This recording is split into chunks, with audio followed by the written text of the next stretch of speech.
Good evening, sir. Good evening, sir. Good evening, sir.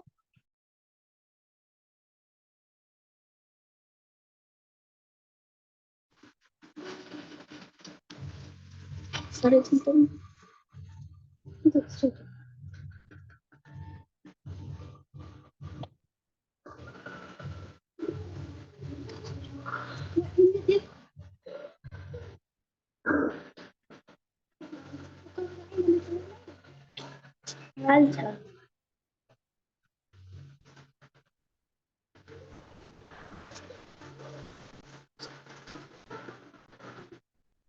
Copy करना।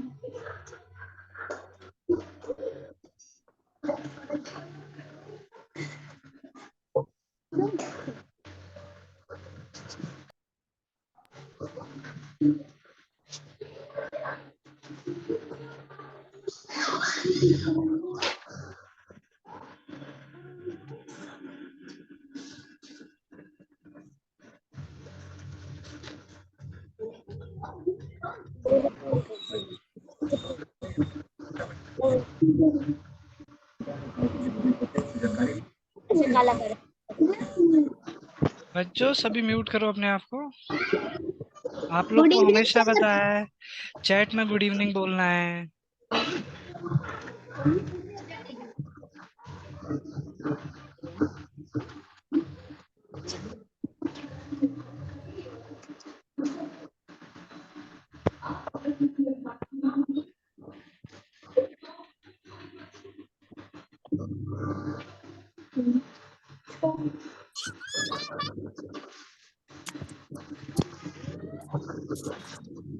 Very good Vivek, good evening. Good evening, sir. मैं उन्हीं को good evening बोलूंगा जो chat में गुड इवनिंग बोलेंगे। भूमिका, दिव्यांश, गुड इवनिंग।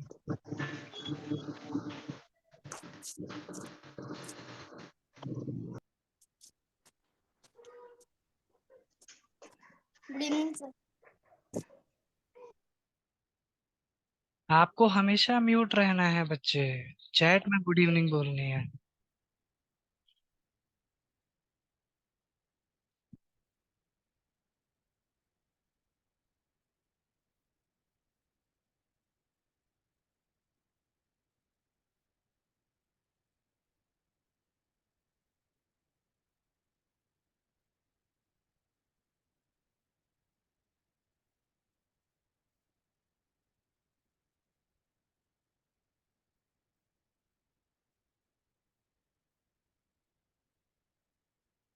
सभी बच्चों ने पेन पेपर ले लिया? सभी बच्चे फटाफट से पेन पेपर लें।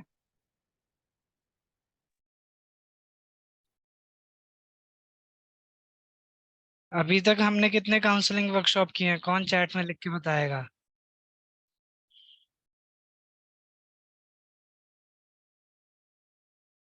हमारा किस चीज के ऊपर काउंसलिंग वर्कशॉप हुआ अभी तक? एंटी बुलिंग के बारे में आपको सिखाया था हमने, याद है बच्चों को, जो उस वर्कशॉप में आए थे? कि कोई भी आपको बुली करता है यानी तंग करता है, परेशान करता है, तो आपको उस चीज के बारे में क्या करना है, आप कैसे उसकी कंप्लेन कर सकते हैं, आप उस चीज से कैसे बच सकते हैं बुलिंग होने से, और आपको भी किसी को बुली नहीं करना है। फिर हमने use and misuse of technology के बारे में बात की थी। वेरी गुड यश कलकल। Use and misuse of technology मतलब फोन और टीवी, टीवी का तो नहीं, पर फोन और ऑनलाइन क्या पढ़ाई, कैसे फायदे कर ले सकते हैं हम, पढ़ाई के क्या फायदे हैं और नुकसान क्या है उस चीज के। याद है आप लोगों को ये? फिर हमने पिछले महीने नेगेटिव थिंकिंग को कैसे पॉजिटिव करें वो बात की थी। हम लोग ऐसे टेंशन में आ जाते हैं ना कभी कभी, अचानक से पेपर की वजह से या किसी दोस्त से लड़ाई हो गई या मम्मी पापा ने डांट दिया, तो हम कभी थोड़ा नेगेटिव सोचने लग जाते हैं। तो उस चीज को हम कैसे पॉजिटिव करें। तो आप लोग ये जो चीजें आपको सिखाई जाती हैं इन काउंसलिंग वर्कशॉप में, ये इसलिए है कि आप जैसे आसपास स्कूल में तो पढ़ाई कर रहे हो, पर ऐसी बहुत सारी चीजें हैं जो आपको सीखनी होती हैं लेकिन स्कूल के सिलेबस में नहीं होती हैं। तो ये चीजें इसीलिए काउंसलिंग करके आपको सिखाया जाता है, जिससे कि आप ओवरऑल अच्छे तरीके से अपनी लाइफ को जी सकें।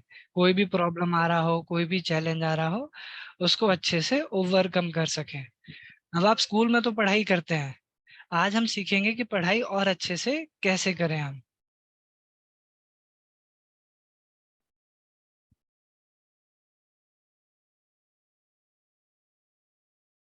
ठीक है, तो आगे बढ़ते हैं।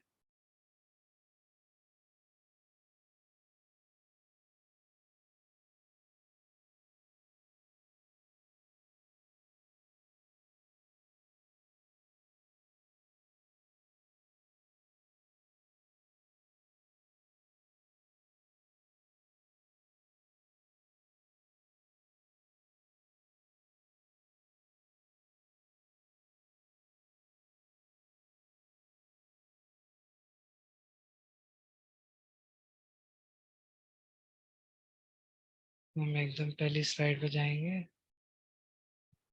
स्टडी स्किल्स आज हम डिस्कस करेंगे। आप पढ़ाई तो करते ही हो सारे बच्चे, और आप लोग 4-5 साल से पढ़ रहे हो, और अभी आपको कम से कम 10-15 साल तक पढ़ना ही है।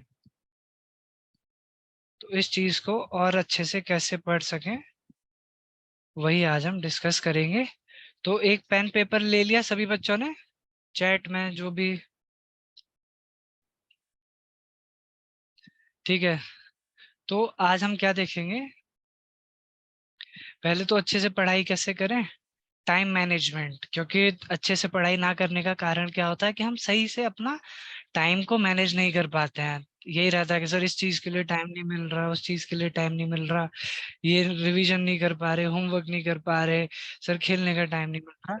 वो चीज मैनेज करना सीखेंगे। और टाइम टेबल बन आज हम दो चीज सीखेंगे, एक तो टाइम टेबल बनाना, और दूसरा बेहतरीन से बेहतरीन टाइम टेबल कैसे बनाएं जिसमें कि हमारी सारी चीजों को समय मिले और हमारे ऊपर किसी चीज का बोझ ना हो, कोई बर्डन ना हो। तो सबसे पहले हम एक एक्टिविटी से शुरुआत करते हैं, जिसके लिए मैंने आपको पेन और पेपर लेके क्लास में बैठने के लिए बोला था। आप आज सुबह कब उठे, तब से आज रात तक क्या करोगे सोने तक, वो सब लिखो। जब उठे, जैसे कोई 5 AM पे उठा है, तो 5 AM से अभी तक क्या क्या किया लिखो सब फटाफट। 5 AM ऐसे wake up and got ready for school. 6 AM पे वेंट टू स्कूल। लिखो सारे बच्चे, सभी को आवाज आ रही है, सभी बच्चों को आवाज आ रही है।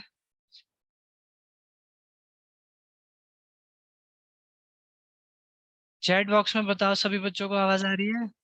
हाँ, ठीक है, आवाज अच्छे से आ रही है। तो सभी बच्चे लिखो, आज सुबह आप उठे, तब से लेकर अब तक आपने क्या क्या किया।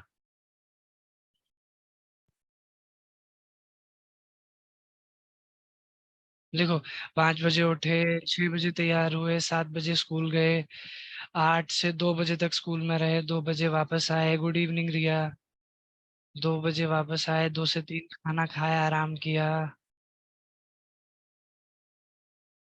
3 से 4 फिर हमने खेलने गए, 4 से 5 ट्यूशन, जो कुछ भी किया सब फटाफट लिखो सारे बच्चे।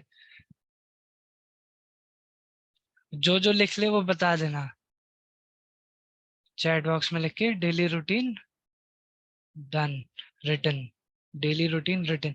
जो जो बच्चा लिख ले चैट बॉक्स में थम्स अप करेगा, जो जो बच्चा लिख लेगा। पिछली बार सिखाया था ना सभी को, जो जो बच्चा लिख ले वो चैट बॉक्स में थम्स अप करेगा।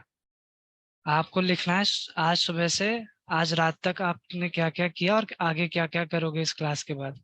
7:30 सारे बच्चे लिखेंगे, counselling workshop on study skills.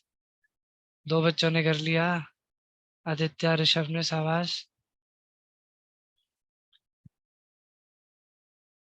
सभी बच्चे जितने भी सेशन में हैं उन सबको ये लिखना है सुबह जब से उठे हैं तब से रात तक उन्होंने क्या क्या किया, क्या क्या करेंगे। प्राची खनक ने भी लिख लिया, वेरी गुड। लिखो सारे बच्चे। गुड इवनिंग वर्तिका। ईशान ने भी कर लिया। Thumbs up, Aarav thumbs up बनाना है।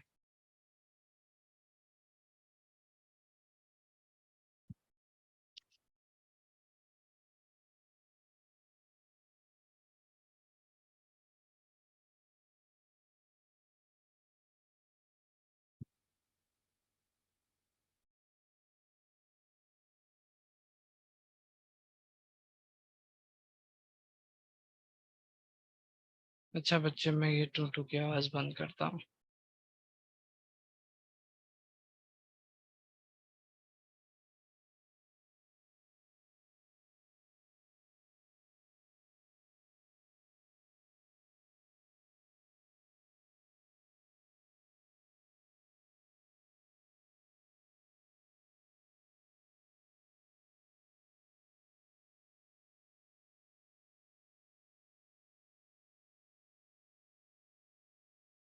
ठीक है बच्चे, लगभग सभी ने लिख लिया। अब आप इसको संभाल के रखिएगा। इसका मीनिंग क्लास के एंड तक सीखेंगे हम, ठीक है।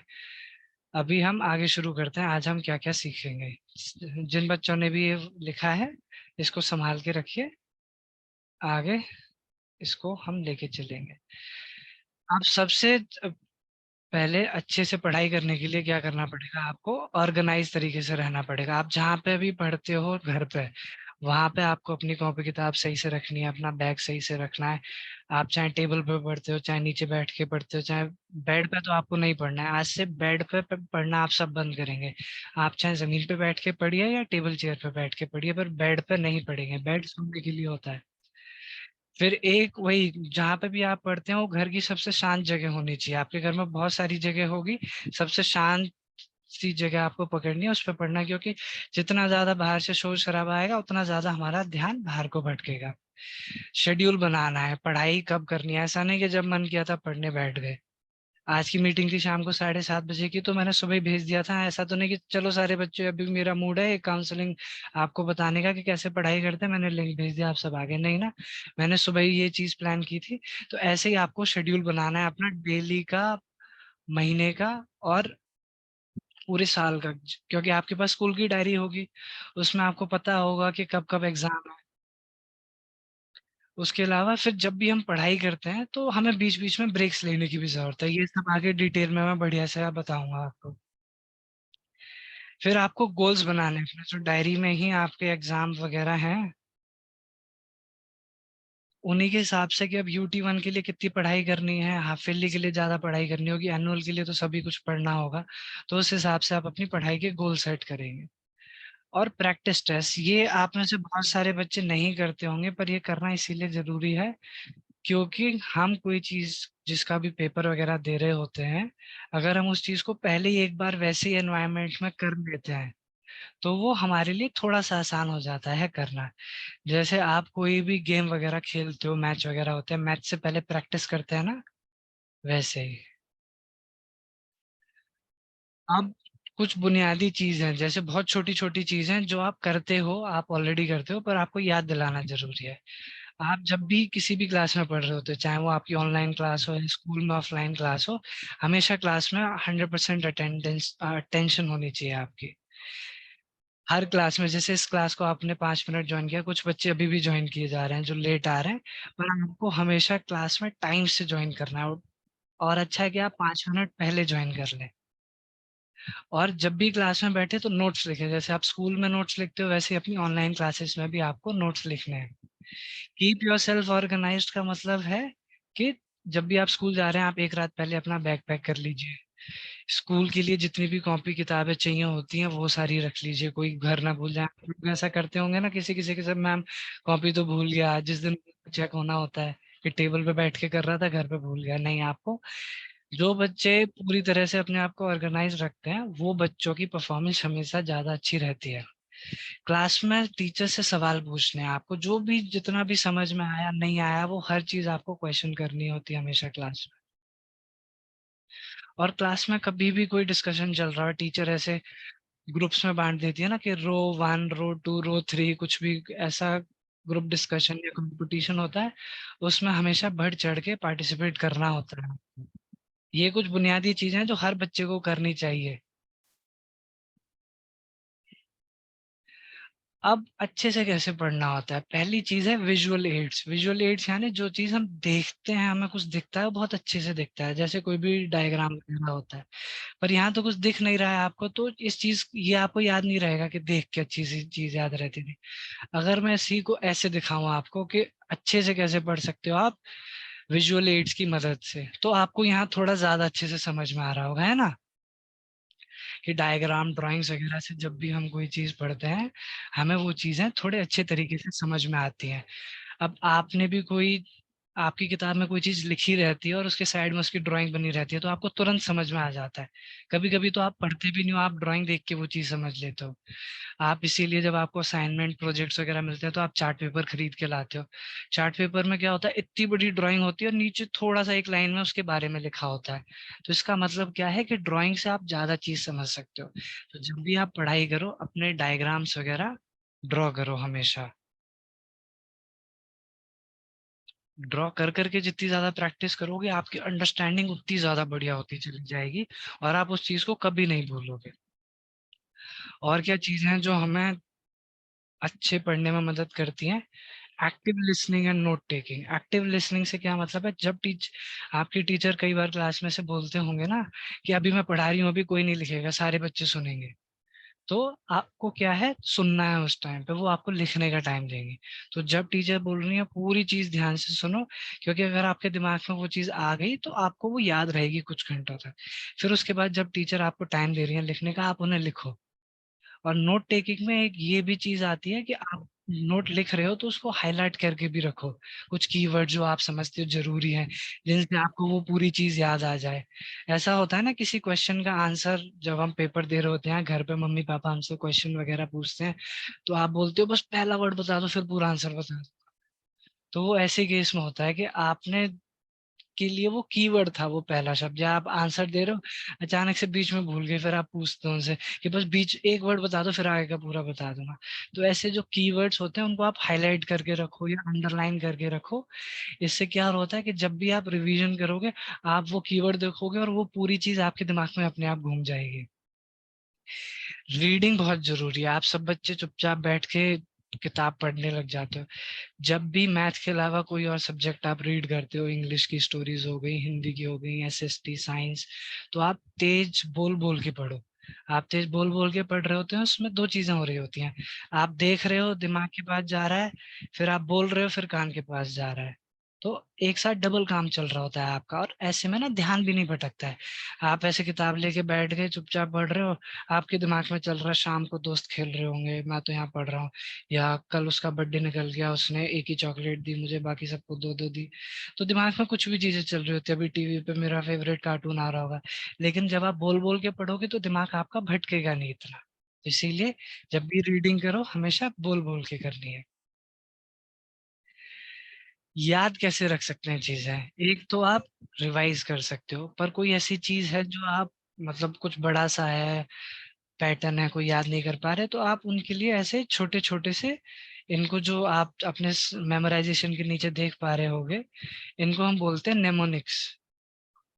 तो जैसे Mercury, Venus, Earth, Mars, Jupiter, Saturn, Uranus, Neptune, Pluto, ये हमारे प्लैनेट्स हैं। काफी बच्चों को आप में से इन सबका नाम और ऑर्डर याद होगा इसी डिस्टेंस के हिसाब से, सन से दूरी में, पर कुछ बच्चों को नहीं होगा। तो आप ऐसे भी एक इनका नेमोनिक बना सकते हो, my very educated mother just served us 9 pizzas. अगर आपने ये चीज याद कर ली तो फिर आप MVEMJSUNP से हमेशा प्लैनेट्स का डिस्टेंस याद रहेगा। मुझे ये चीज हमारी टीचर ने क्लास 5th में सिखाई थी और आज तक याद है। तो अब जब मुझे मौका मिला ऐसा कुछ आपको बताने का, तो मेरे दिमाग में सबसे पहली चीज यही आई कि मैं बच्चों को भी ये चीज बताऊंगा। और ऐसे ही हम बहुत सारी चीजों के एक्रोनिम्स भी बना सकते हैं, आप अपने हिसाब से बनाइए जैसे आपको याद रहेगा। फिर रिव्यू एंड प्रैक्टिस, इसका मतलब यही है, आपने कोई चीज आज स्कूल में पढ़ी, तो आज घर पे आने के बाद आप उसे रिव्यू करो, एक बार देखो क्या हुआ था। कल देखो, आपको जब टाइम मिल रहा है परसों देखो। और जब आपके एग्जाम वगैरह आ रहे हैं, तो आप प्रैक्टिस करो, क्वेश्चन पेपर कहीं से देखो, जो आपकी किताब के पीछे भी बहुत सारे क्वेश्चंस दिए होते हैं, उन सब के आंसर्स लिख के अपने आप को ही मार्क्स दो। किसी और को नहीं बताना है, वो आप ही को देखना है। तो आप अपने आप से तो इससे ये पता चलेगा आपकी ट्रू परफॉर्मेंस कितनी है, आप एग्जैक्ट कितने पानी में, आपको कितना आता है कितना नहीं आता है, किसी और को बताने और दिखाने के लिए नहीं।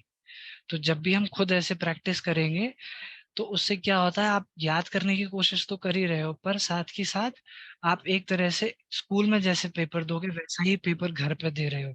तो आपका कॉन्फिडेंस बढ़ता है कि हाँ, अच्छे मार्क्स आए तो कॉन्फिडेंस बढ़ेगा। कम मार्क्स भी आए तो आप क्या करोगे, आपको पता चलेगा क्या क्या चीज में मैंने मार्क्स काटे हैं अपने। तो अब आप उन उन चीज का रिवीजन कर सकते हैं, तो आप बहुत जल्दी ज्यादा सिलेबस कवर कर सकते हैं। अब मैं आपको बोल रहा हूँ कि ये 10 पेज हैं, ये पढ़ने लग जाओ आप, तो आप सारे पेज का रिवीजन कर लोगे तो हो सकता है आपको आधा घंटा लग जाए। लेकिन मैं तुरंत पेपर दे दूं आपको, ये 10 पेज में से ये आपका क्वेश्चन पेपर है, आप सारा करो, तो उसमें से आपके 70% मार्क्स आ गए। अब वही तो फिर 30% ही चीज आपको पढ़नी पड़ेगी, है ना।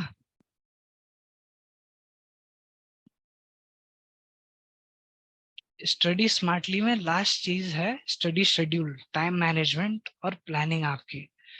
तो स्टडी शेड्यूल क्या होता है, टाइम टेबल, जो अभी मैं इससे आगे आपको बनाना सिखाऊंगा।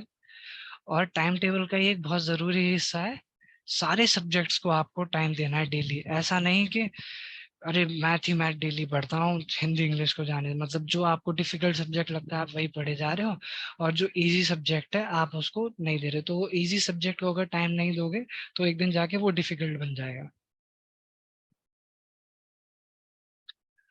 अब हम टाइम मैनेजमेंट देखते हैं। तो टाइम मैनेजमेंट में सबसे पहली चीज क्या है, आपको भी पूरे महीने का टाइम टेबल बनाना है आप। तो ये मैं आगे अभी सिखाऊंगा कैसे बनाने हैं। आपको तो आलस बिल्कुल नहीं करना है कि अरे छोड़ो आज रहने देते हैं पढ़ाई करना, अभी हम ऐसे ही तो पढ़ते हैं, जिस दिन मूड हुआ उस दिन 4 घंटे पढ़ लेंगे, 5 घंटे, जिस दिन मन नहीं हुआ उस दिन बिल्कुल नहीं पढ़ेंगे। मेक अ डेली प्लान, जो हम महीने का टाइम टेबल बना लेंगे उसको हम लिख के चिपकाएंगे जहाँ पे भी हम पढ़ते हैं, या जहाँ पे भी आप उसे डेली देख सकते हो, सुबह दोपहर शाम। तो उस टाइम टेबल को देखने के बाद जब भी सुबह आप उठेंगे तब आप एक डेली प्लान बनाएंगे। अब ये डेली प्लान बनाना क्यों जरूरी है ये भी आपको बताऊंगा मैं। Study in a regular pattern, ये सबसे ज्यादा जरूरी है कि भाई आप एक हिसाब से पढ़ो, ऐसा नहीं कि कभी भी कुछ भी करे जा रहे हैं। आज आज पेपर है तो आज पूरे दिन पढ़ लेंगे, और फिर जब एग्जाम खत्म तो 15 दिन की, जैसे अभी सबकी छुट्टियां थी सब गांव गए थे तो सब ऐसे ही घूम रहे होंगे, होमवर्क खत्म, पढ़ाई वढ़ाई किसी बच्चा कोई ज्यादा सीरियस नहीं होगा। एक्सरसाइज डेली फॉर 30 मिनट्स, ये मैं आप सबके पेरेंट्स को भी बोल रहा हूँ, आपको भी बोल रहा हूँ। आपको डेली 30 मिनट्स निकालने हैं अपने लिए, ये भी आपकी पढ़ाई के लिए बहुत ज्यादा जरूरी है। और हमने टाइम टेबल बना लिया, उसको फॉलो नहीं कर पा रहे तो हमें टेंशन नहीं लेनी है, बिल्कुल भी पैनिक नहीं करना है, कोई दिक्कत नहीं, हम देखेंगे उसमें क्या चीज है, किस वजह से हम उसे फॉलो नहीं कर पा रहे। अब टाइम टेबल का ये देखिए, स्टडी सेशन ऐसा नहीं है कि जब आपका मन किया था पढ़ने बैठ गए, ऐसे काम नहीं चलता है, आपको बहुत हिसाब से ही, क्योंकि अभी देखो क्यों जरूरी है टाइम टेबल बनाना। आप में से सबसे बड़े बच्चे 5th क्लास में, आपको कम से कम अभी 15 साल और पढ़ाई करनी है, जो 3rd 4th क्लास में आपको 16 17 साल। तो जब इतने साल तक और पढ़ाई करनी है अभी, तो क्यों ना हम उस चीज में इतने अच्छे बन जाएं कि हमारे लिए वो एक नॉर्मल सी चीज बन जाए, जिसके लिए हमें कभी सोचना ना पड़े, एक रूटीन में आ जाए वो, है ना। सोचने के लिए कभी सोचना नहीं पड़ता ना, अपने आप रात को नींद आ जाती है ना, वैसी पढ़ाई क्यों ना हमारी लाइफ में आ जाए। और लास्ट लाइन यही है, जो आपका स्टडी टाइम टेबल है वही आपकी जिंदगी का भगवान होना चाहिए। अब टाइम टेबल आप लोग कैसे बनाए ये देखिए आप। मैंने एक बहुत सैंपल सा एग्जांपल दिया है, जैसा आप सबने अपना बनाया होगा आज सुबह से अभी तक। तो आपको वैसे ही अपना टाइम टेबल पूरे महीने का बनाना है, अगले मंडे से। ठीक है, पूरे जुलाई का, फिर आप अगस्त में एक और बनाएंगे। अब आप उसमें करेंगे क्या, आप मंडे को तो चीजें लिखेंगे, ये जैसे आप जब से उठ रहे हो तब से रात तक क्या कर रहे हो सारी चीजें लिखनी है आपकी, एक्सरसाइज, टीवी देख रहे हो वो भी लिखो, फोन चलाते हो, गेम खेलते हो वो भी लिखो। ऐसे लिखने से क्या होगा, आपको पता चलेगा आप कहाँ टाइम वेस्ट कर रहे हो और उस टाइम को आप यूटिलाइज कहाँ कर सकते हो। अब आपको ये सेम नहीं बनाना, मंडे से लेके संडे तक पूरा एक जैसा नहीं बना देना है। आपको इसमें बीच में एक दिन आराम देना है अपना। आप थर्सडे को दे सकते हैं, फ्राइडे को, सैटरडे को या संडे को। अब वो आराम वाला दिन ऐसा नहीं है उस दिन आप आराम नहीं करेंगे, पर क्योंकि अभी आप क्या करोगे, क्योंकि आप सब बड़े हिम्मत वाले और एम्बिशियस बच्चे हो, तो आप क्या करोगे, इसमें आप पढ़ाई का टाइम डाल दोगे 3-3 घंटा। वो आप पढ़ नहीं पाओगे डेली। तो फिर क्या होगा, जितना भी आपने सोचा है उतना आप कर नहीं पाओगे फ्राइडे सैटरडे तक। तो जो आपका खाली दिन होगा उस दिन हम जो भी हमारा पिछले हफ्ते का बकाया है, जितना भी बची हुई पढ़ाई है, वो हम उस खाली वाले दिन, जिस दिन हमने पढ़ाई का टाइम नहीं डाला, उस दिन पढ़ेंगे। पर इस तरीके से बचने के लिए कि आप ऐसा ना करें कि बहुत ज्यादा लोड अपने ऊपर डाल दो, आप जो भी करते हो वही चीज अगर लिखोगे तो बेहतर रहेगा, क्योंकि आप वही फॉलो कर रहे हो। तो उसमें क्या होगा, आप अपने ऊपर बर्डन नहीं डालोगे और आपको पता चलता जाएगा कि कहाँ कहाँ मैं टाइम वेस्ट कर रहा हूँ, क्योंकि आप लिख के रखोगे वो चीज आपको दिखती रहेगी। तो ऐसे कितने बनेंगे आपके, 4 बनेंगे हर महीने के, है ना, डेट के हिसाब से। अब मैंने बोला था मेक अ डेली प्लान। तो जब भी आप सुबह उठोगे, आप अभी बना दोगे, आज है 8 जुलाई, आप 31 जुलाई तक का टाइम टेबल बना लोगे आज की तारीख में, ठीक है, सारे बच्चे चिपका दोगे उसे। पर अब अचानक से 28 जुलाई की शादी पड़ गई, आपको जाना पड़ गया, उसमें आपने शाम को लिख रखा था रिवीजन या प्रैक्टिस, मैथ प्रैक्टिस या एक्सरसाइज, वो तो सारी फेल हो गई। आपने तो बना लिया, अब उसका क्या होगा।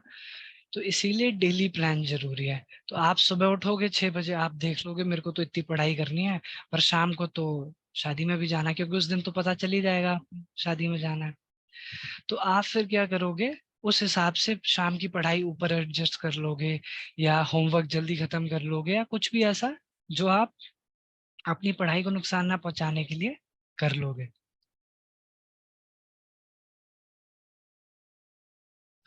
तो इसलिए बहुत ज्यादा जरूरी है कि एक पूरे महीने का टाइम टेबल आप बनाएं, और हर महीने की शुरुआत में बनाना ही है आपको। और फिर डेली सुबह उससे आपको देखना है, क्योंकि हर दिन की चीजें चेंज हो सकती हैं, आपको नहीं पता 10-15 दिन बाद आप कहाँ होंगे। एक दोस्त के बर्थडे में जा रहे हैं, रात को आप डांस कर रहे हो, आपने टाइम टेबल में लिख रखा था किस टाइम पे पढ़ाई का टाइम है। तो इन सारी चीजों का ध्यान आप रखेंगे अपने डेली टाइम टेबल के हिसाब से। सभी बच्चों को समझ आ गया ये, थम्स अप दिखाएं सभी बच्चे। तो जो आपको एक्टिविटी की शुरुआत में मैंने बनवाया था, वो आप यहाँ पे ध्यान रखेंगे कि डेली का कैसे बनाना है। सभी बच्चों को समझ आ रहा है, उमेश, उमेश सिया।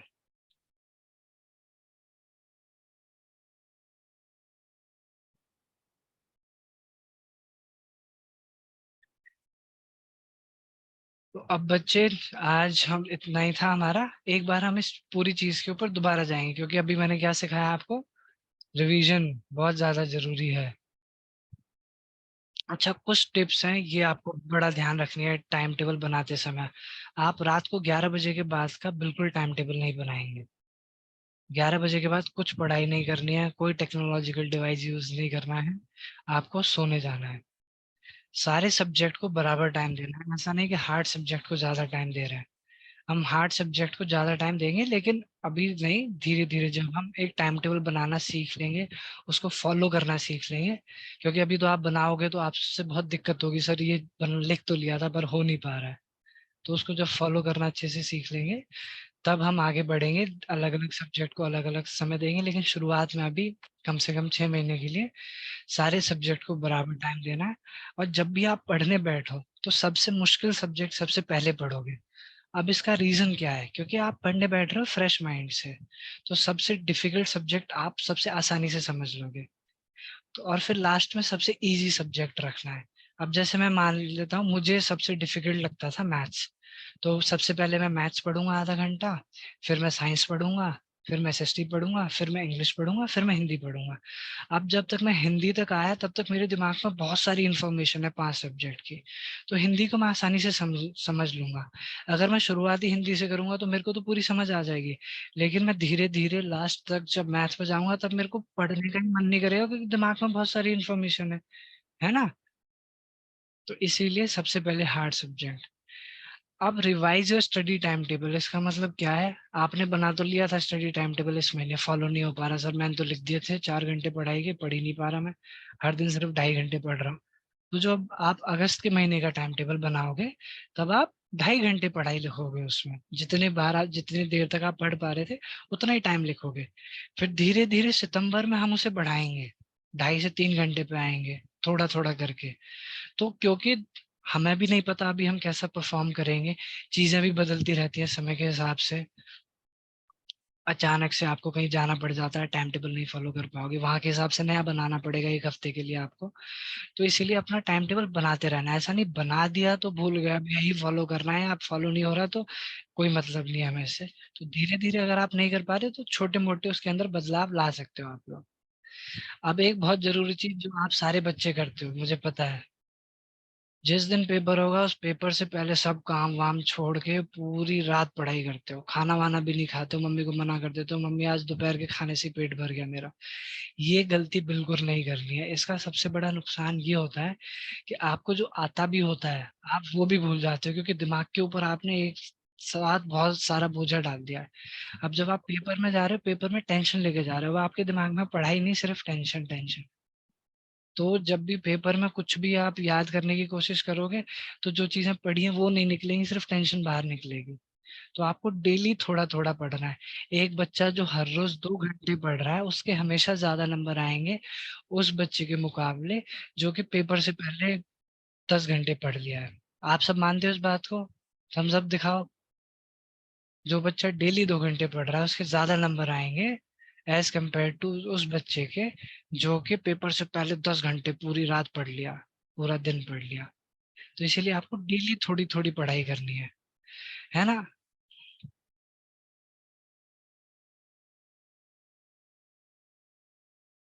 अब ये जो इतनी सारी चीजें बताई, ये इनका फायदा क्या होगा? एक तो ये आपकी पढ़ाई आसान कर दी है, आपके ऊपर कभी बोझ नहीं पड़ेगा। आप लिख के जोर जोर से बोल के हाईलाइट करके रखेंगे अपनी सारी चीजें, तो आपके लिए बहुत आसान हो जाएगी सारा रिवीजन करना। एकेडमिक सक्सेस, जब डेली ये सारी चीजें फॉलो करोगे तो अच्छे नंबर आने की तो गारंटी है ही है आप सबकी। समय बहुत बचेगा आपका।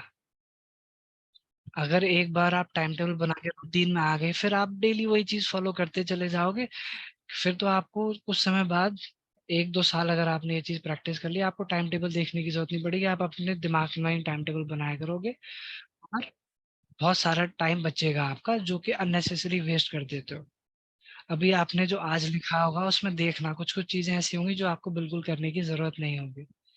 इंक्रीजेस रिकॉल, इसका मतलब ये है कि जब भी आप कोई चीज याद करना चाहते हो तो आपको वो आसानी से याद आ जाए, क्योंकि आपके दिमाग में सिर्फ पढ़ाई है, टेंशन तो है नहीं। आप तो डेली पढ़ रहे हो, आपको सारी चीजें अच्छे से आती हैं। तो एग्जाम एग्जाम में भी जब भी आप बैठोगे तो आप बहुत आसानी से वो चीज याद कर पाओगे। और वही एग्जाम में टेंशन ही नहीं होगी, जब सब कुछ आता है, क्वेश्चन देखा आंसर आ गया, फिर क्या टेंशन? टेंशन कब होती है? जब हमने क्वेश्चन देखा और आंसर नहीं आया। आप लोग के साथ कभी कभी ऐसा होता होगा ना, आपने क्वेश्चन पेपर आपके हाथ में आया और एक ऐसा क्वेश्चन आ गया जो आप एकदम बढ़िया करके गए थे, और 1 मार्क का पूछा है और आपने उसके बारे में 3-4 लाइन लिख दी, क्योंकि आपको तो बहुत अच्छे से आता था, लाइन तो एक ही लिखनी थी आपको। लेकिन उसके बाद कोई ऐसा क्वेश्चन आ गया जिसके बारे में आपको कुछ पता ही नहीं है। अब आप टेंशन में आ गए, इसका क्या करूं क्या करूं, फिर आप इधर उधर देखते हो अपने दोस्तों की तरफ।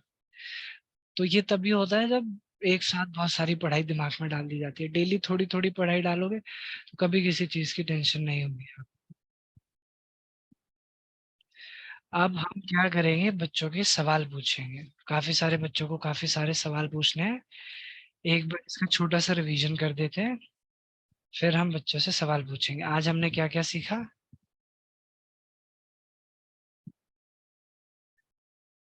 कि आपको हमेशा क्लास में एक्टिव रहना है।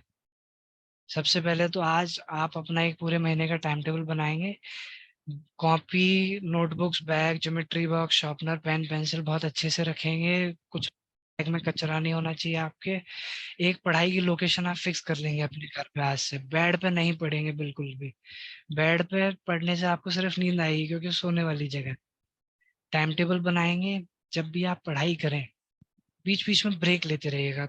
आंख धो के आगे, मुंह धो के आगे, थोड़ा सा पानी पी लिया, इतना भी पानी नहीं पी लिया कि फिर सुई जा रहे हैं पढ़ाई करने की जगह। थोड़ा सा पानी पी लिया। प्रैक्टिस टेस्ट एग्जाम से पहले हमेशा क्लास में हमेशा सवाल पूछने हैं मैम से। कोई भी ड्राइंग डायग्राम वगैरह आप बुक्स वगैरह में देखते हैं, वो हमेशा ड्रॉ करके प्रैक्टिस कीजिए। आप बिना ड्राइंग के देख देख के याद नहीं होगा, उसका मतलब ही यही है, आपको बनाना है वो तभी। और एक बार अगर आपने वो बना लिया, आपको जिंदगी भर याद रहेगा वो। आप 10 साल बाद भी किसी को समझा सकते हो। हमेशा बोल बोल के पढ़िए, क्लास में जो भी सुनाया जा रहा है उसको ध्यान से सुनिए और अपने अच्छे से नोट्स बनाइए। हैंड राइटिंग के ऊपर ध्यान दीजिए। अपने पास पेंसिल जो आपने रखी है अंडरलाइन करके रखिए। अभी तो आपको मार्कर वगैरह अलाउड नहीं होंगे स्कूल में, तो आप अंडरलाइन कर सकते हैं पेंसिल से। स्केल रखिए अपने पास एक। जो भी लंबी लंबी चीजें आपको याद नहीं हो पा रही, उनके शॉर्ट फॉर्म्स बना के रखिए अपने रिवीजन के लिए, जिस जिस तरीके से आपको अच्छे से याद हो पाता है। हमेशा रिवीजन कीजिए, जो भी स्कूल में पढ़ाया जाता है घर पे आके पढ़िए। डीएलएफ की तरफ से जो क्लासेस हो रही है उनमें जो पढ़ाया जाता है घर पे आके पढ़िए। प्रैक्टिस कीजिए, अपने आप को धीरे धीरे करते रहिए। अच्छे नंबर लाने का यही एकमात्र तरीका है। टाइम टेबल बनाइए, सारे सब्जेक्ट पढ़ने हैं आपको। आलस बिल्कुल नहीं करना है। आप टाइम टेबल बना लोगे, किसी दिन ये सोच रहे हो कि अरे कल तो पढ़ लिया था, आज रहने देता हूँ। बिल्कुल आलस नहीं करना है आपको। पूरे महीने का टाइम टेबल हर महीने की शुरुआत में बनाएंगे आप, और फिर डेली सुबह एक दिन उसके ऊपर नजर मारेंगे कि आज का क्या क्या है। अगर उसमें कुछ चेंजेस करने हैं तो आप उस हिसाब से प्लान करेंगे वो चेंजेस। एक्सरसाइज आप सारे बच्चे शुरू कर दीजिए डेली। फिजिकल एक्सरसाइज नहीं कर पाते तो डेली आप 30 मिनट्स कुछ भी फिजिकल एक्टिविटी कीजिए, जिससे कि आपको थोड़ा पसीना आए। और टेंशन बिल्कुल नहीं लेनी है। टाइम टेबल को पूरी तरह से फॉलो करते रहोगे तो बिल्कुल दिक्कत नहीं होगी। अब आज सबका होमवर्क यही है, आप सब बच्चे एक बढ़िया से पेपर पे, स्केच पेन होंगे तो स्केच पेन, वरना 2 कलर के पेन लेके, ब्लैक और ब्लू, वो भी नहीं है तो पेंसिल से लाइट और डार्क करके एक 31 जुलाई तक का टाइम टेबल बनाएंगे आप सारे बच्चे, जो कि आपको अच्छे से फॉलो करना है। और ये चीज का बिल्कुल ध्यान रखिए, रात में पढ़ाई नहीं करनी है, फोन नहीं चलाना है। और कभी भी लगातार पढ़ने मत बैठ जाना, 3-4 घंटे पढ़ने बैठ के। बीच बीच में ब्रेक लेना, हर 40-50 मिनट के बाद 10 मिनट का ब्रेक लेना बहुत जरूरी है आपके लिए। जो लोग लंबे घंटों तक पढ़ते रहते हैं, उनके दिमाग में कुछ नहीं आता, पुरानी चीज गायब होती चली जाती है, नई आ रही है, पुरानी जा रही है, नई आ रही है, पुरानी जा रही है। तो एक टाइम बाद फिर लास्ट में जो पढ़ा होता है वही रहता है दिमाग में, बाकी सब गायब हो गया होता है। अब कुछ बच्चों को सवाल पूछना है, तो अंकुश आपको कुछ क्वेश्चन पूछना है?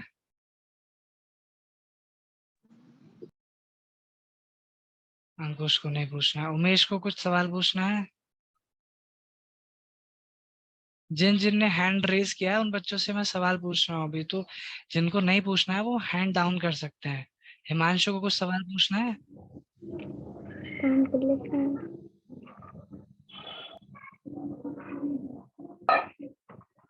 उमेश को भी कुछ नहीं पूछना है।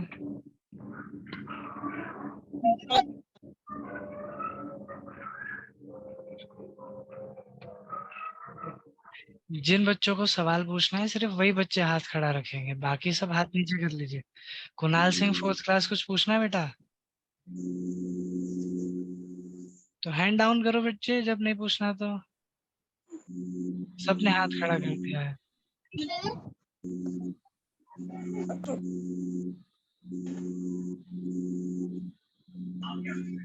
सर हमें पूछना है। पूछो बच्चे, बोलो। सर जो भी आपने बताया था, सर टाइम नंबर वापस से बता दीजिए। कितनी देर पहले ज्वाइन किया बच्चे आपने, भूल गए? यस पढ़ाई होगी। इनका जैसे तीनों इनका मीडियम साइज है, हमारे दो बड़ा है ना, हमारे दो बड़ा। सारे बच्चे हैंड डाउन कर लीजिए, ललित, हर्ष अख्तर, कुणाल, हिमांशु, सब। Excuse me sir. हाँ बच्चे बोलो।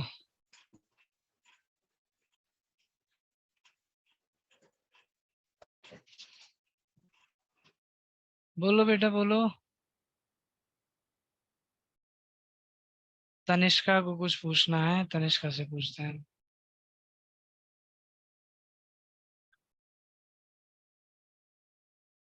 तनिष्का बोलो बेटा, क्या पूछना है आपको? तनिष्का नहीं। एक्सक्यूज पुष्पांजलि, अपने आप को अनम्यूट करो, पूछो बेटा क्या पूछना है।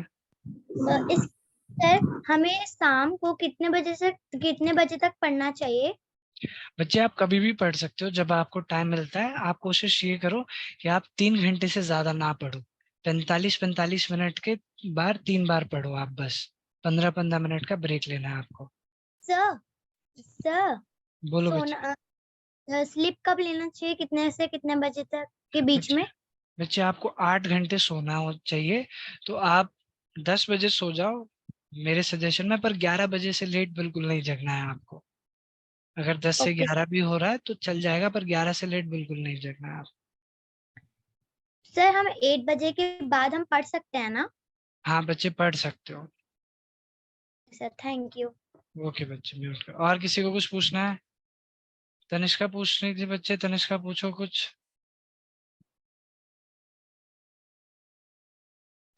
Excuse me sir. हाँ बच्चे। सर, जैसे समझो मेरे फादर मुझे पढ़ाते हैं, तो हम्म। फिर जब वो घर पे थे तो मैंने पढ़ा नहीं, और जब वो कहीं चले गए तब मैंने पढ़ रही हूँ, और मुझे एक क्वेश्चन का आंसर नहीं आ रहा है, तब क्या करना है? बच्चे तो जिस क्वेश्चन का आंसर नहीं आ रहा है ना, उसको लिख के रख लो और फिर उससे आगे पढ़ाई करने लग जाओ। बहुत ओके अच्छा सर। सवाल पूछा है तनिष्का ने, ये हम सबके साथ होता है। तो कभी भी हम किसी सवाल पर अगर अटक जाते हैं तो हमारा पढ़ाई करने का मन थोड़ा खराब सा हो जाता है। तो आपको बिल्कुल वहां पे रुकना नहीं है। आपको क्या करना है, उस सवाल को लिख के रख लो कहीं, कि जब भी आपको टीचर से या पेरेंट्स से या बड़े भैया दीदी से किसी से ही पूछना है, लिख के रख लो, उनसे पूछेंगे, उससे आगे करने लग जाओ। फिर एक और कोई क्वेश्चन आया जो आपको नहीं समझ आ रहा, क्योंकि मैथ साइंस में तो ऐसा कई बार हो सकता है कि 2-3 क्वेश्चन नहीं समझ में आ रहे, तो आप वो 2-3-4 क्वेश्चन सारे लिख के रख लो और उनसे आगे जो जो आपको आता चला जा रहा है वो पढ़ते चले जाओ। फिर जैसे ही आपको मौका मिलता है किसी से वो सवाल पूछने का, आप वो सवाल पूछ लीजिए। वेरी गुड तनिष्का, बाकी सारे बच्चों के लिए बहुत ज्यादा हेल्पिंग क्वेश्चन था एक। और किसी को कुछ क्वेश्चन पूछना है?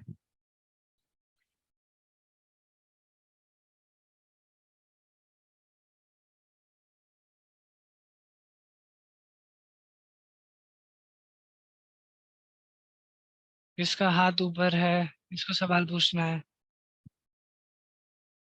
किसी को कोई सवाल नहीं पूछना?